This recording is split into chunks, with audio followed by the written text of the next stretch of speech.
indarkeria fenomeno sistemiko bat da, hau da, sistema konkretu baten barruan ematen den indarkeria mota dela, kasu honetan sistema heteropatriarkala, estrukturala dela, gizartearen estruktura ezberdinek erreproduzitzen dute indarkeria hau, eta instrumentala. Hau da, zeozertarako tresna bat da, kasu honetan, gizonezkoen boterea eta sistema heteropatriarkalaren status quo mantentzeko erabiltzen den tresna. Tresnetariko bat.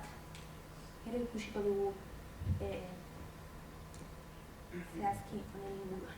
Orduan, esan dugu, diskurtso feminista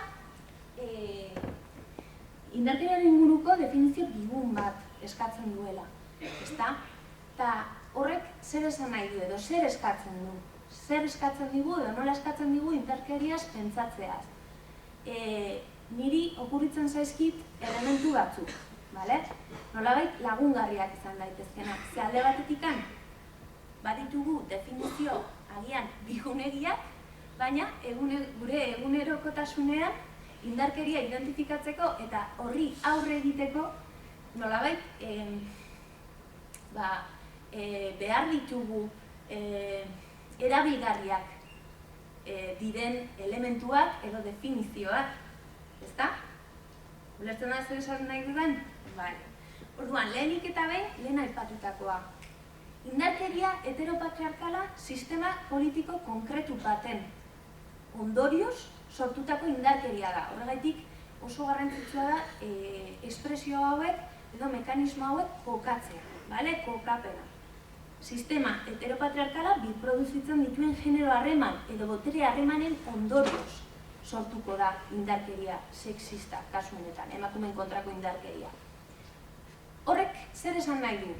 Indarkeria mota honek, hala nola patronalak edo bestelako eragile aktore erreakzionarioak eragiten duten edo sortarazten duten indarkeri politikoa dela. Eta eraberean produktu kulturala. Honek zer esan nahi du? Kultura ezberdinetan indarkeria edo indarkeria deituko diogun espresio den mekanismo horiek aldatu aldi dela, edo intentzidadea aldatu daitekela. Ulertzeko modu ezberdinak izango ditugulako. Hurrengo elementua izango litzateke kontinuum ardatza. Honek zer esan nahi du? Gero eztabaidatu dezakegu nahi baduzu, baina niri interesgarria iruditzen zait teorika feminista askok planteatzen dutena. Ez dela oso feminista nolabait esateko indarkeriaren ekspresioen jerarkizazio bat sortzea. Orduan, beraiek proposatzen dagoena da indarkeriaren espresio ezberdinak kontinuum baten jartzea. Non bai muturreko espresio batzuk agertuko diren, baina era berean muturreko espresio horiek posible egiten dituzten gure egunerotako lagundu mesedez. Gertatzen diren indarkerien ekspresio esain agerikoak, agertzen diren. Eta muturreko espresio horiek legitimatzeko balio dutenak. Hori izango litzateke indarkeria kontinuum bat bezala ulertzea. Azkenengoz, prozesu bat dela indarkeria. Prozesu bat, ez bakarrik sozializazio prozesu baten ondorioz ematen den edo eman daiteken zehozer, baizik eta ere, nolabait esateko, hain agerikoak ez diren, baina sistematikoki ematen diren espresio horiek dakartzaten benetako kaltea emakumeentzat ulertzeko prozesu bat bezala ulertu behar dugulako indarkeria. Eta ni baino askoro hobeto esplikatzen dau ikerketan parte hartu duen Mirenek. Berak bere harremanaren inguruan zera esaten du. Dice, ha pasado el tiempo y algunas cosas las he olvidado. No sé, eran cosas que iban poquito a poco y no me hacían sentir cómoda, pero al mismo tiempo tampoco las identificaba con agresiones sexistas o relaciones de poder. No sabía tampoco muchas cosas, pero llegó un momento, no recuerdo exactamente cuándo, en el que yo estaba completamente anulada.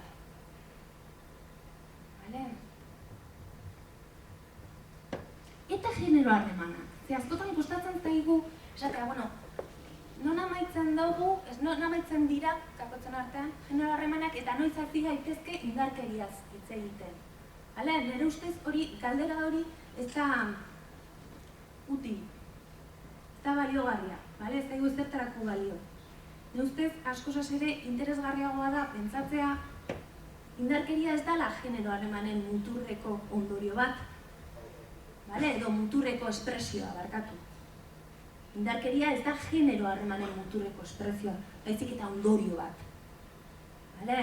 Adibidez, holako jokaerak legitimatzen eta berproduzitzen jarraitzen baldin baditugu, indarkeria legitimatzen jarraituko dugu. Ezberdintasunean oinarritutako indarkeria hori. Adibidez.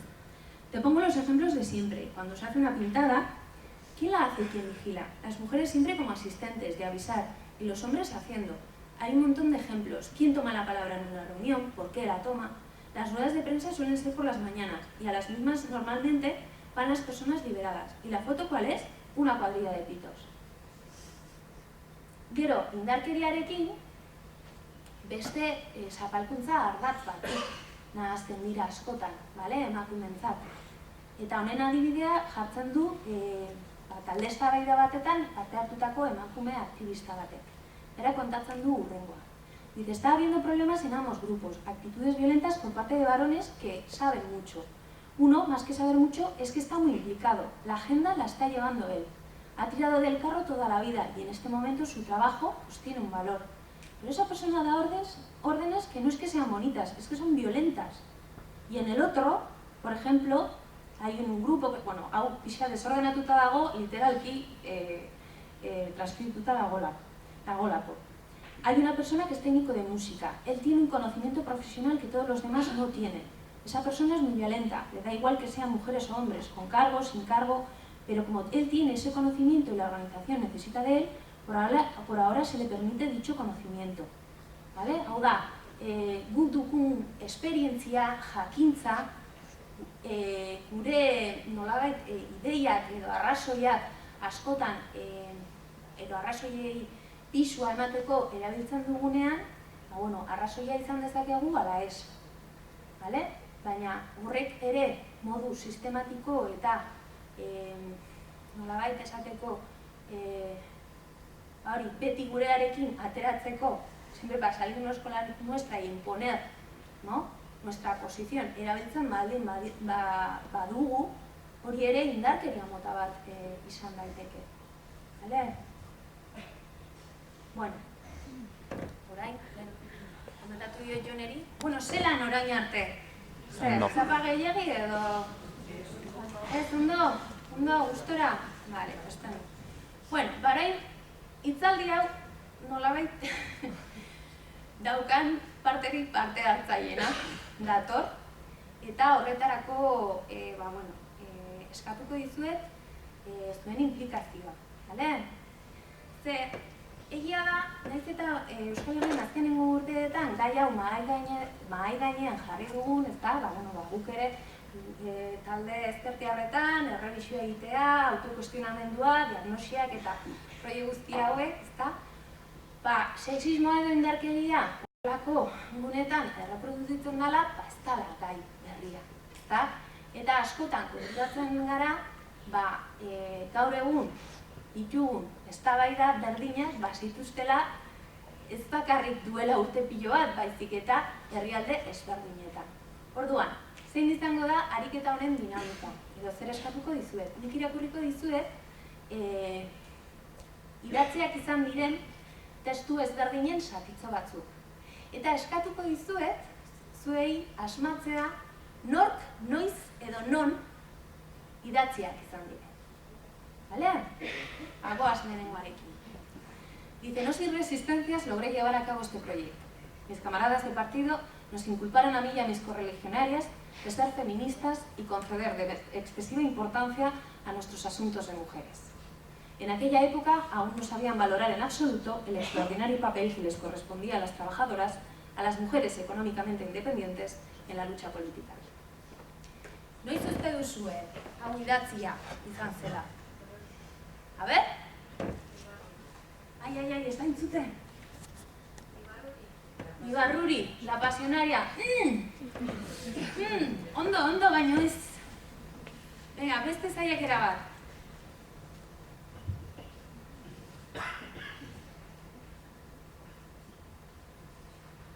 Aprobetxatuko dut.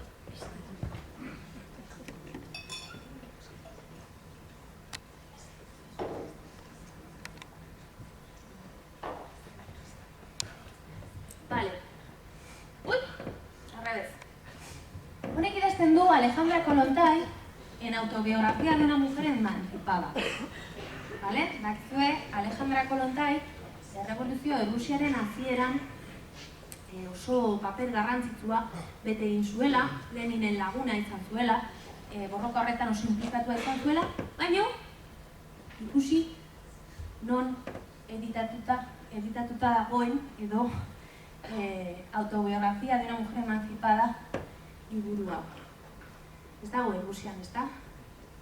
Ordurako emakume hau, Alejandra Kollontai, se volvió bastante incómoda porque hacía demasiadas preguntas sobre qué pasaba con eso de que la revolución iba a solucionar el problema de las mujeres, eta kanporatua izan behar, edo kanpora joan behar izan zuen. Era hurrengoa. Ahí va. Hau txarto jarrita dago. Bueno. A un número significativo de líderes de izquierda y revolucionarios de perspectivas políticas variadas no les gusta hablar de ello, porque hablar de un conflicto abierto entre mujeres y hombres pone en peligro la unidad de los barrios, organizaciones, naciones y la clase trabajadora, tan necesaria para la revolución socialista, sin mencionar las sagradas instituciones de la familia, o ironía, la heterosexualidad y la supremacía masculina.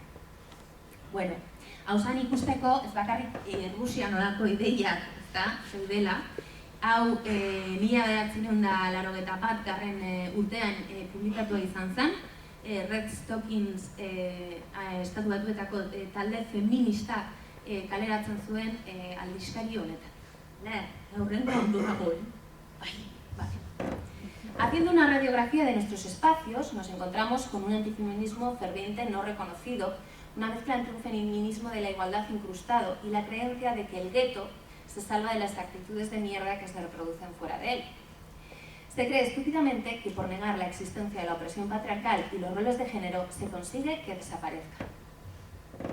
Zer uste duzue, noiz, idatzia izan zen hau.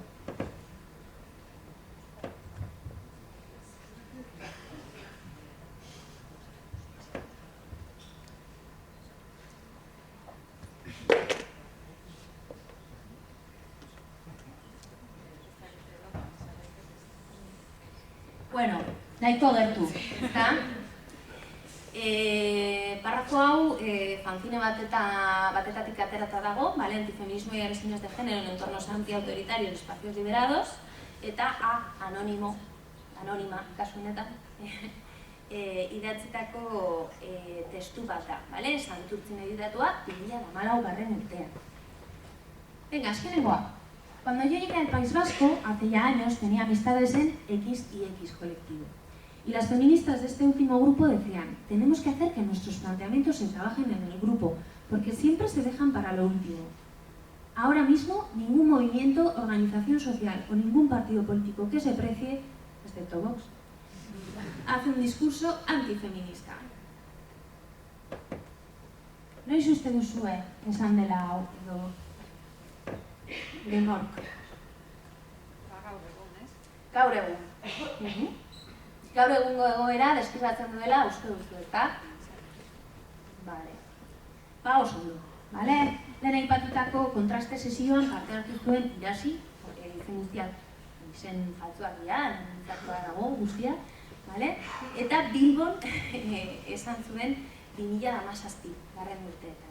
Izan ere nire ustez, eta ez bakarrik nire ustez, baizik eta beste emakumeekin partekatuaren ondorioz, esan dezakegu politikoki zuzena den diskurtso, baten bidegabeko jabetza erakunde ezberdinek, kolektibo ezberdinek egiten dutena izan daitekela gaur egungo ezaugarri edo arriskuen artean daukagun bat, horrelako erakundetan.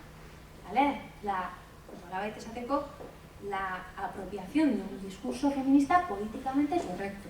Behar den kuestionamendua egin gabe egiten dugunean, ulertzen da. Eta nola ailegatu gara egoera honetan? Bane ustez, lau faktore izan dira gutxienez garrantzitsu. Alde batetikan, azkenengo urteetan, talde mixtoetan, bere aktivismoa edo bere lana egin duten emakume feministen presio politikoari esker, esan nahi dut, hau, gauza, bat bezala ulertu. Bestalde, berrikuntza politiko faktore bat izango genduke, honek zer esan nahi du, tradizionalki ezkerrak nolabait abanguardiako pentsamendua prestigioko balore bat bezala ulertu egin duela, eta gaur egun abanguardiako pentsamendu hori feminismoa dakar. Beste ideologia eskertiarrak baino gehiago, ezta?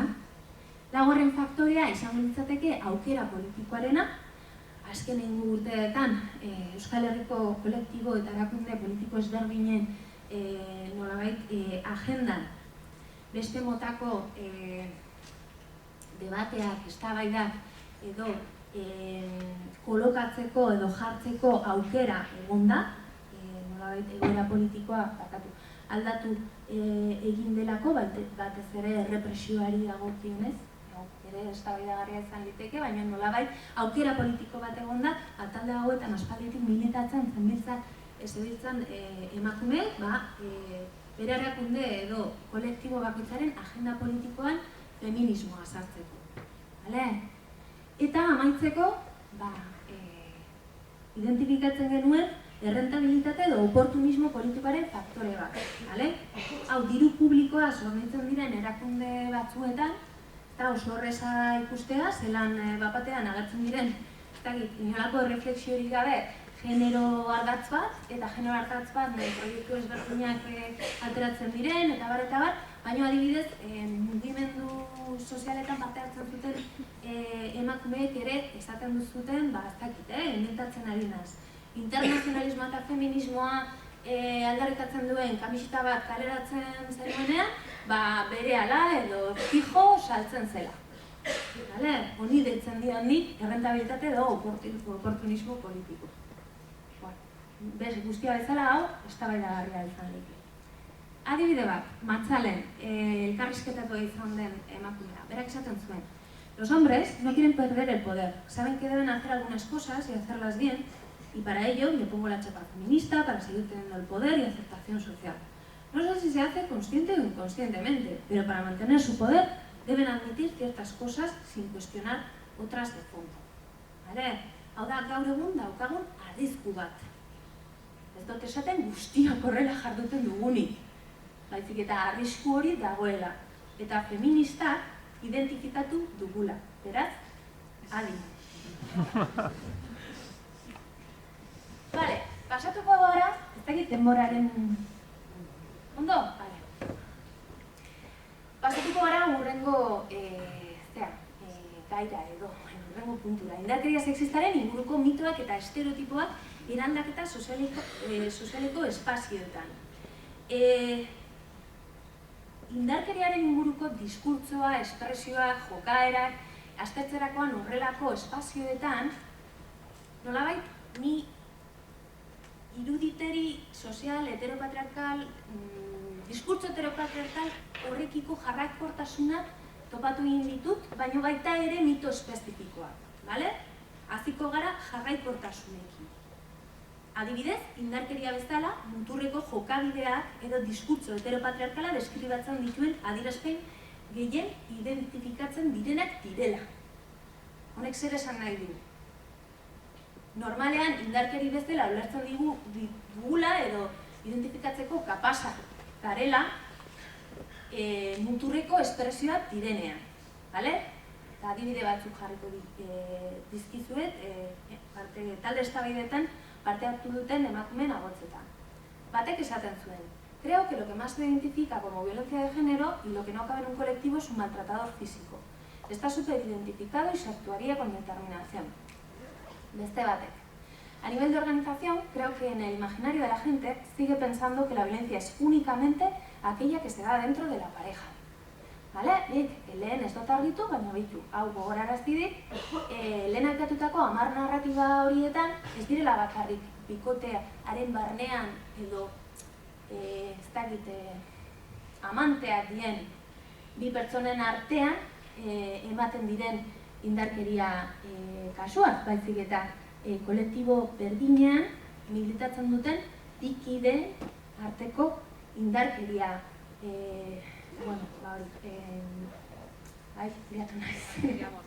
indarkeria mota, bale? Eta gero ikusiko ditugu adibidetan. Azkenengoa, no se habla tampoco de conductas que son un poco patriarcales, tampoco la palabra o la voz de los tíos, que la palabra o la voz de los tíos tenga más fuerza porque es como con 2 cojones, no sería violencia, por ejemplo. Vale? Beste jarraikortasun bat izango litzateke amodio romantikoaren bitua. Batez ere, hori bikoteen arteko harremanetan zelan naiz eta parte hartu duten emakume feministak izan, politizatuak, militanteak eta bat, birproduzitzen jarraitzen dira amodio romantikoaren bitu esor. Adibidez, ez dela kontatzen digu zelan. En ningún momento nos cuestionamos si el tipo de relación que estábamos viviendo era coherente o no con nuestras ideas políticas. El discurso era más bien otro. Éramos 2 privilegiados a los cuales les está pasando algo que el resto de la gente sueña durante toda la vida que le pase. Lo que sentíamos era único y merecía la pena todo el sufrimiento. ¿Vale? Argita garbi. Eta amaitzeko publiko eta pribatua denaren arteko dikotomia. ¿Vale? Eta Isabel, eta hau beste kasu bat bere talde edo erakundean militatzen edo kasunetan lan egiten zuen beste pertsona batekin, zeinekin ez deukan harreman sexoafektiborik, gertatutakoa kontatzen dut bere narratiba. Dice, me di cuenta, hau salatu ostean, me di cuenta de que la gente separa lo ocurrido entre Jon y yo y el colectivo, lo sitúan en lugares diferentes. Alguna compañera me ha recriminado todo aquello, calificándolo como el lío que montaste. Me dijo, mejor hubieras dejado correr el agua y no hubiéramos pasado por tantos malos rollos. Hubieran preferido que me hubiera callado, que no hubiera destapado todo aquello y haberles hecho pasar un mal rato.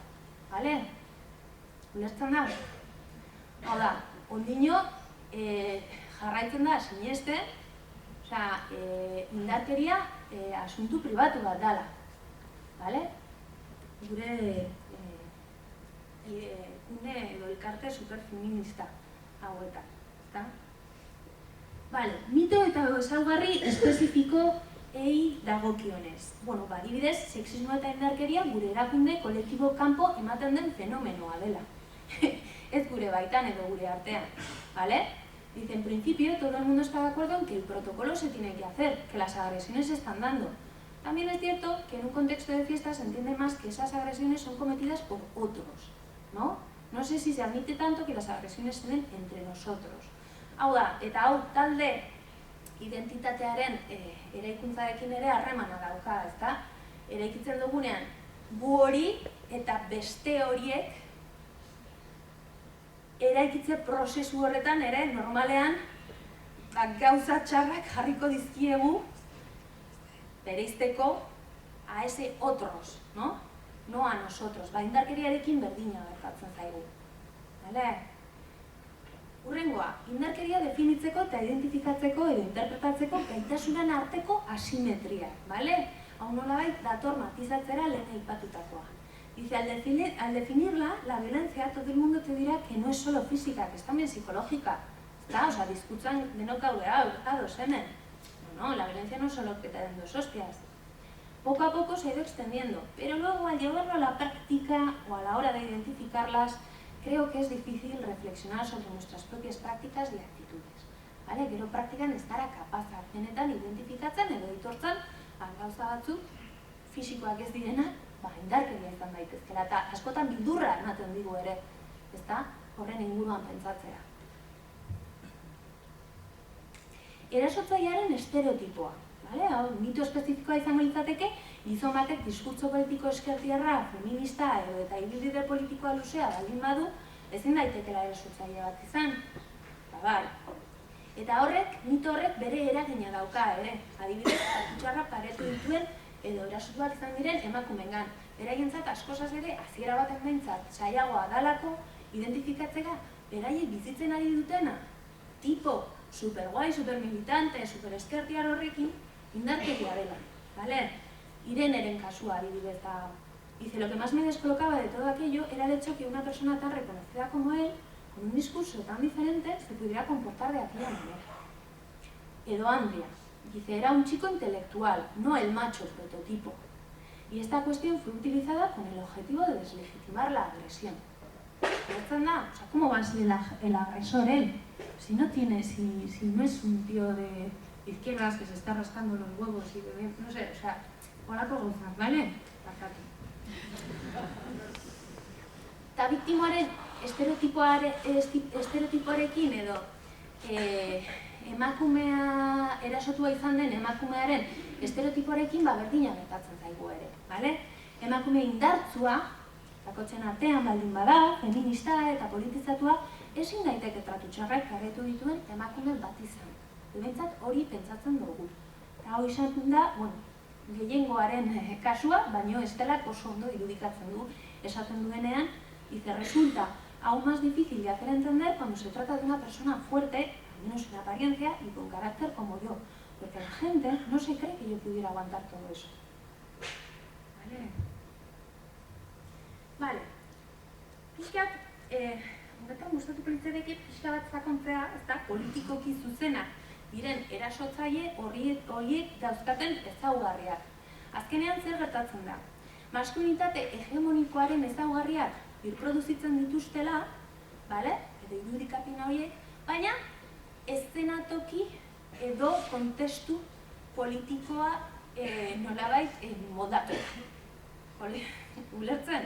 Orduan, zaharrak beharrik. Adibidez, normalean erasotzaileak maskulinitate hegemonikoa duen ezaugarri ez dakite supermacho, superhombre zein izango da gure gunetan. Supermilitantea, udari gorriaren mitoa, ez beti, baina normalean, traiektoria oso politikoa, oso sendoa, liderra dana, holako ezaugarriak ere kointziditzen dute. Gero, agertzen da ere, bere nagusitasuna adierazteko beharra, bai intelektuala, bai fisikoa, bai soziala, nahiz eta diskurtso progresista izan, normalean pertsona misoginoak izaten dira, eta azkenean harrapatzen dituzu, biktimismoa eta autoindulgentzia gradu handia daukatenak, beraien buruarekin, gero ikusiko ditugu adibide batzuk, eta borroka sozialean lortutako identitate militante hori, guai, ez dakit nola esan, galtzeko beldurra dutenak. Adibidez, Irenek esaten du. Dice, él ha militado en grupos antiautoritarios, pero a día de hoy trabaja como profesor en una universidad. Continúa colaborando mucho con los movimientos sociales, incluido el feminista. Y como te decía, es muy popular entre todos ellos. Se trata de una persona referente para muchos colectivos de izquierda. Hau da, Ireneren erasotzailearen profila. Esandakoaren inguruan, Isabelek esaten du. Y que si yo estaba entendiendo a una persona, él interfería constantemente, impidiendo que yo llevara la conversación en mi ritmo. Pero pregúntale esto, lo otro. Cuando yo estaba explicando algo, él comenzaba a hablar y se inmiscuía en la conversación, intentando hacer ver que yo no sabía lo que estaba haciendo. En muchas ocasiones hizo el ademán de decir a las personas que yo estaba atendiendo que se pasaran a su escritorio, porque él era el abogado. De esta forma, conseguía desautorizarme delante de las personas que acudían a nuestro servicio. Durante más de 2 años, me pasé todos los días explicando que yo no era la secretaria de yo, sino su compañera. Isabel azkenean, baja bat hartu behar du, psikologikoki, oso txartu amaitzen dela. Eta gero berrokoa. Historia luzeagoa da. Beste bat, biktimismoaren inguruan. Dice, cuando se retomó la asamblea, John seguía sin parar de llorar. Isabel salatzen dau, kolektiboaren erakundearen asamblean, eta esaten dugu. Cuando se retomó la asamblea, John seguía sin parar de llorar. Hablaba tartamudeando entre lágrimas. decía que lo sentía mucho si me había hecho daño. Lo cierto es que se hizo la víctima. Eta balio izan zion, asamblea bertan bera beratu zalako, eta gero bertatu ziren gerokoa. Amaitzeko, Marenen testigantza, berak esaten dau. Tiempo más tarde, cuando ya la había dejado de ver, nos encontramos por casualidad de copas. Estaba con un compañero que acababa de dejarlo con su pareja, y a mí me salió decirle a él que tampoco se había portado muy bien cuando decidí dejarlo. Recuerdo que me agarró del brazo con fuerza y me dijo entre dientes que no se me ocurriera decir esas cosas delante de los demás. Fue la primera vez que me agredió físicamente. Hau da, nolabaiteko bere identitate aktivista, progresista, feminista, gainera tipo hau, da, ez da, baino lan egiten du en el ámbito de las nuevas masculinidades, imaginatu, vale? Zer izan daiteke, holako, berak beldurra dauka, horrelako jokaerak azaleratzea. Vale. Bueno, ungo gara urrengo apartadora, ez dakit nola esan. Indarkeri sexistaren mekanismoak edo adierazpen posible batzuk. Lehen esan dutzuet, honetarako batez ere erabili dudala erasotuak izan diren emakume ezberdinek elkarrekin josi ditugun narratiba horien analizia. Zemotako espresioak, mekanismoak identifikatu dituzten beraiek eta identifikatu ditugun geroxeago ere elkarregaz. Baina lehenik eta behin, esatea, lehen aipatu dugun bezala, indarkeria izaera instrumental bat daukala. Eta atzean daukana beti zer da? Boterea eta kontrol sozial bat mantentzea. Kasu honetan, sistema heteropatriarkalak gizonezkoei ematen dien botere eta kontrol sozial hori. Gero, indarkeriaren mekanismoak oso ezberdinak izan daitezke. Askotan, sexualitatearen bidez espresatzen dira, beste batzutan amodio romantikoaren mitoren bidez, edo botere edo kontrol sozialaren adierazpen zuzen izan daitezke. Kategoria hori horrela kategorizatu ditut, baina beste asko daude. Adibidez, botere eta kontrol sozialaren adierazpen zuzenak, esmotako mekanismoak izan daitezke. Pertsona edo harremanen gaineko kontrola, desboteretzea kontrol mekanismo giza, hau da, nire bikotea, boterea, autoestimua kentzea, nik beraren gaineko boterea eta kontrola mantentzeko. Gauza txikiak, askotan ateratzen dira narratibetan, mira, no era tampoco, no me puso en la vida, lehen entzun dugu Mirenena, baina beste adibide batzuk daude. En la vida me puso una mano encima, pero eran cosas pequeñas que me iban minando, que me iban machacando, hasta que ya no era yo.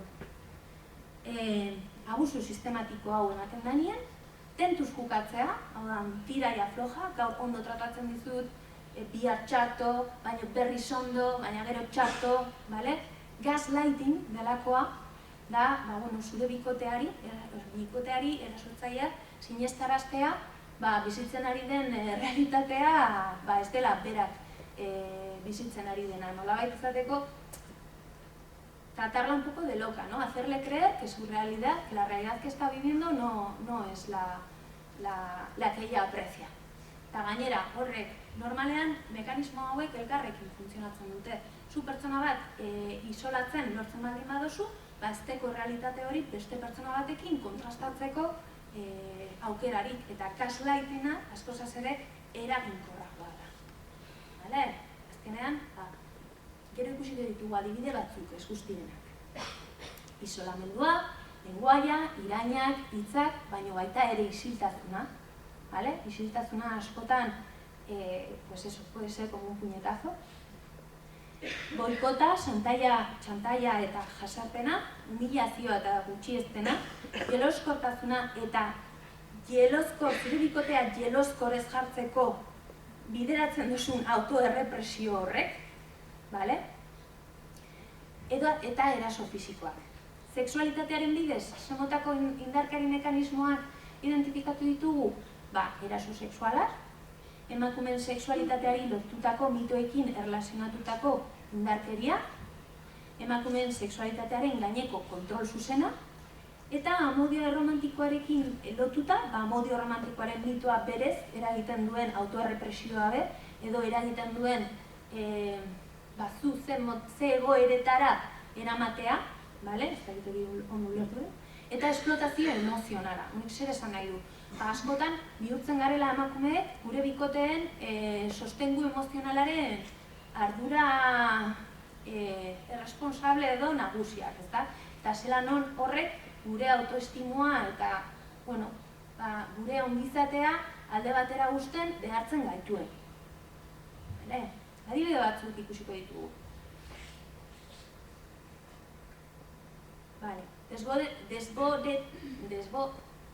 Desboderetzeari dagokionez, mila esker. Modu ezberdinetan egin daiteke eta adibidez edadismoaren kontua edo zuk ni baino handiagoa edo helduagoa zarelako ja zuzenean arrazoia daukazula defendatzea bat esan daiteke, ezta? Aixeak adibidez asaltzen digu. Dice, había una diferencia de edad de unos 10 o 11 años y la hacía valer para apoyar sus argumentos. Pero Marta, había elementos desempoderantes, como el dejarme claro que él sabía más que yo sobre muchos temas, por ejemplo el sexo o el feminismo, dos temas claves para mí.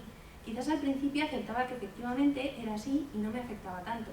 Sin embargo, cuanto más iba aprendiendo sobre ambos, más desempoderantes habían resultado su posición y comentarios. Hemen gaineratu beharko dugu, Marta, genero kontsultora bat dela eta kasetari feminista. Baina bere bikoteak bera baino gehiago zituen. Gero, gauza txikiak. Estelak, era ese desgaste continuo que te hace diminuta. Me cuesta encontrar anécdotas concretas que argumenten todo el proceso, porque era más una forma de hacerte sentir que de hacer simplemente.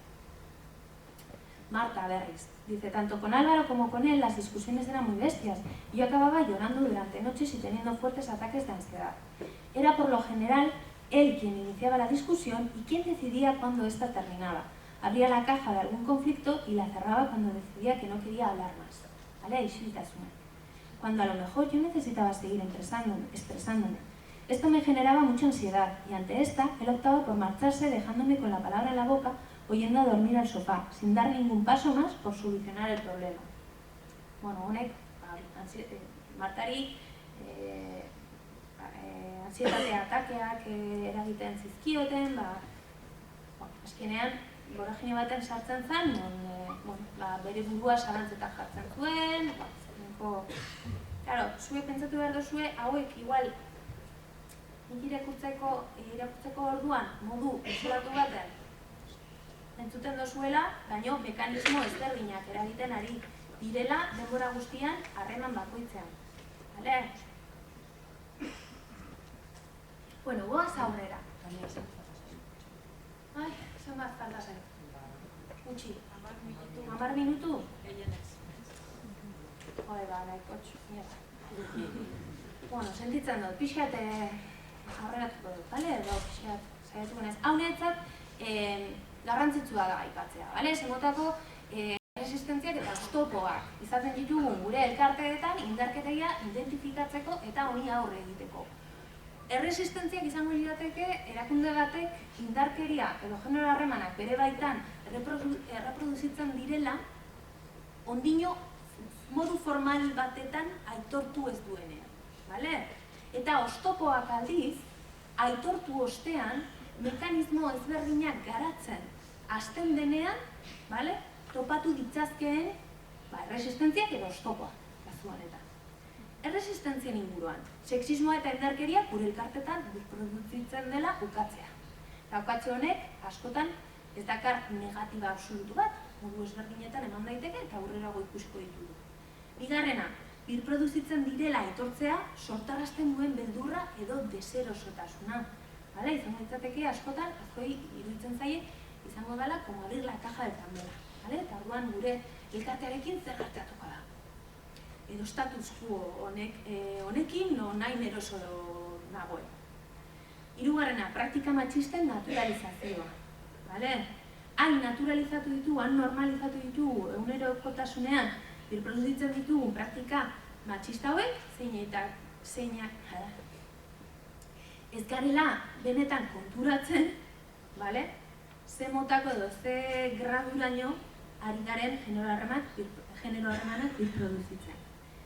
Kolektibo edo erakundea sexismoa gainditu duela sinetzi egitea. Gu hori landu genuen, ze bi tailer izan genduen, Tania ditu genuen itxaldi bat moteko, eta gu gai hori gaindituta dauka. Eta amaitzeko, feminismoaren deslegitimazioa. Eta hau, gaur egun, zoritzarrez, pasatzen ari da ere. Askotan betzaten dugu, aintzinako kontua dela, ezta? El feminismo es una lucha burguesa que viene a dividir la lucha de clases, eta gizetez, horrelako argudioak ere gaur egun entzun izan ditut, adibidez, landa lanean, ezta?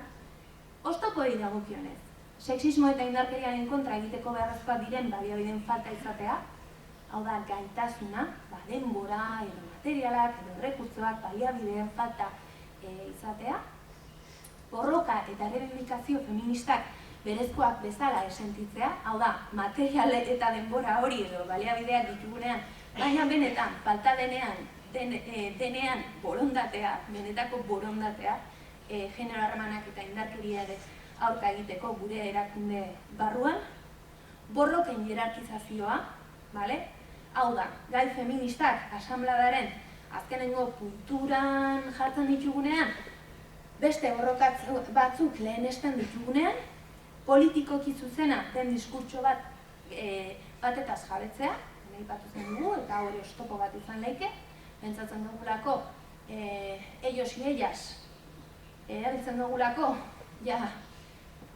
berriz, gainditu dugulako gauza guztiak, eta amaitzeko feminismoaren kontzeptu ideologikoen desitzuratze eta jabetzea. Honen inguruko adibide bat irakurriko duzu, igual saiena dalako ulertzen, ne ustez, Lo que se nos pide a las mujeres en el colectivo es que conquistemos espacios que son tradicionalmente de hombres, que estemos en los tejados, en la hierba, pero en los espacios de cuidados o están mujeres o están hombres con su perspectiva. Cuidar es esto. Feminismoaren kontzeptu ideologikoen desitzuratze eta jabetzea. Hau da, diskurtso heteropatriarkala hartzen duena, pues cuidar es esto.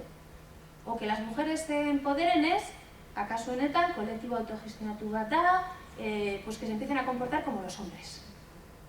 Hori izan nahiko luke oztopo hau. Arduragabetasun kolektiboa. Orduan, botere harreman desorekatuak produzitzen dituen sistema politiko zapaltzaile bat daukagu, hau da, zein da? Heteropatriarkatua, ezta? Ideologia politiko emantzipatzailea, feminismoa, eszenatoki politiko ezberdinak, pribatuak, publikoak, deritzogunak, en fin. Agenda politiko bat, mugimendu eta kolektibo feminista ezberdinek eratua, baina orduan, zen aurritan aitortzen diogu indarkeri sexistari, indarkeri politikoaren estatuz berdina gure espazioetan. Benetan hau egiten ari gara, zen ere ustez klabea da. Eta ez gaude hau egiten.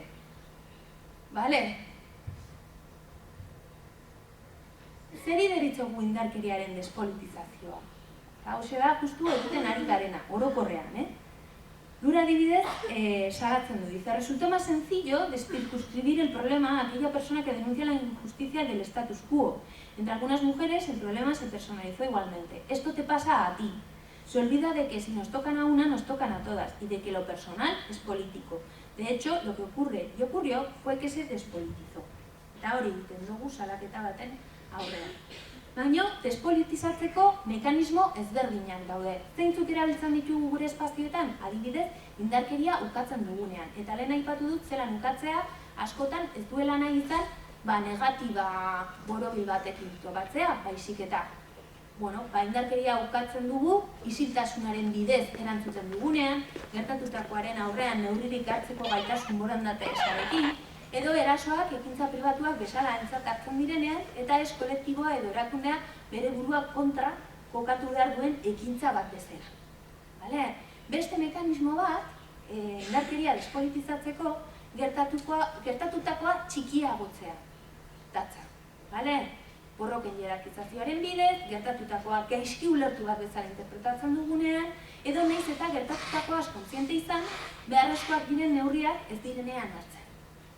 Hirugarren mekanismo bat izan daiteke emakumeak gertatutakoagatik errua botatzea. Hau da, emakumea erasotua izatea bilatu merez izan duelaren mitoan oinarritutako komentarioak, erasoa legitimatzen bilatzen dutenak, emakumea mugimendu edo elkartearen batasuna apurtzea bilatzen duela leporatzerakoan, edo erasotua izan den emakumea arreta edo mendekua bilatzen duela leporatzen diogunean. Eta amaitzeko desantolaketa edo counter-organizing, deitzen da ingelesez, ematen denean. Eta hau nola adierazten da. Adibidez, eraso sexista salatu duen pertsona edo taldearen inguruan autu-mautu, kuskusatzen dugunean, edo mehatzuka, edo mehatzatzen dugunean, pertsona hauek, erasoak edo genero harremanen biprodukzioen kontra erakundean aritzen diren pertsona edo taldearen kuestionamendua edo deslegitimazioa bilatzen dugunean, edo gertatutakoa jorratzen duten bilera edo prozesuetan parte hartzen ez dugunean. Adibidez, indarkeria pairatu den emakume batek esaten zuen, bazegoen tipo bat, zala erakundearen poder en la sombra, nola behar izateko. Estaba en todas las asambleas, justu, salaketa edo erasoa jorratzeko ez darri ziren bileretan, ez zan agertu. Zuek pentsa zenmotako mesua, bidaltzen ari zaren, bakarrik ez egotearekin. Horregatik, eta hoia pasatuko dut amaitzeko, nire ustez, ez da hau nolabait izateko errezeta bakarra, eraso baten aurrean, kudeak eta forma bakarra, baina nik argi daukadana da erantzuna politikoa izan behar dela. Normalean, erasotuak izan diren emakumeek bakoitzak bere aldarrikapenak ditu, beharrak eta bat, baina kointziditzen dute hiru kontzeptu edo hiru elementu hauek, aitortza, beraiek gertatutakoaren aitortza behar dutela, hitza, gestionatzeko prozesuaren baitan, eta ondorioak. Orduan, erantzun politiko hori, hiru elementu hauek kontutan izan beharko lituzke. Zer esan nahi du erakunde batek indarkeria politizatzea, indarkeria sexista emakumeen kontrako indarkeria politizatzea. Lehenik eta behin, erasotzaile eta erasotuaren zapatzaile eta zapaldua terminoetan lan egitea. Nola egiten da hau?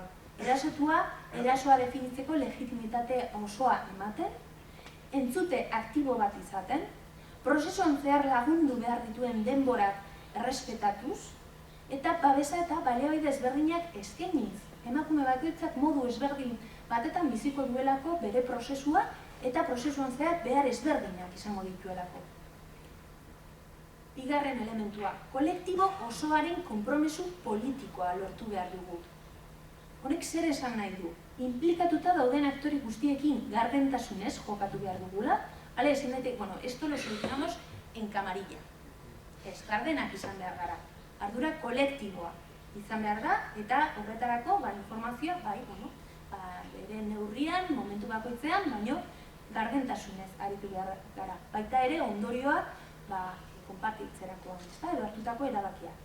Beharrezkoa den legitimitatea izan edo lortu prozesuan zehar hartzen diren erabakiak bete daitezen, edo erasoa lehen mailako asuntu bat bezala tratatu, non erakunde edo kolektiboan erabakitze organu gorenak eta hauen parte diren pertsonek inplikatzen diren.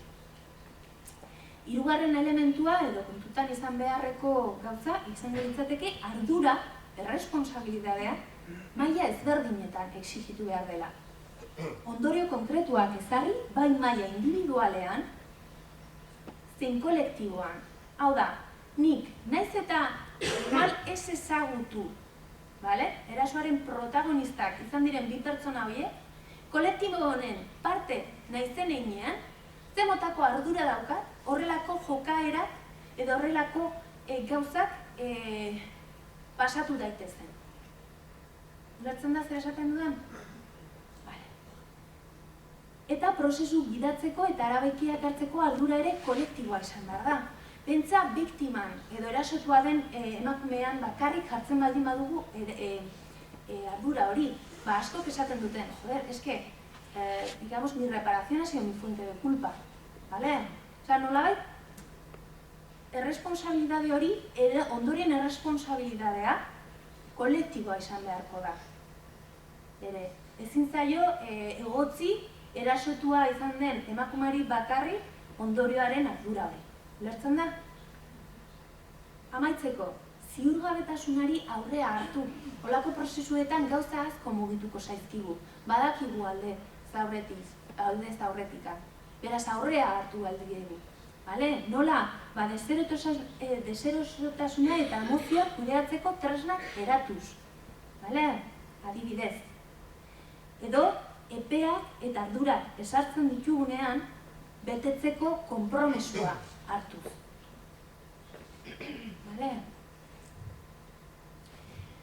Mila esker zuei, eta esker bereziak, eserketan parte hartu duten emakume guztiei.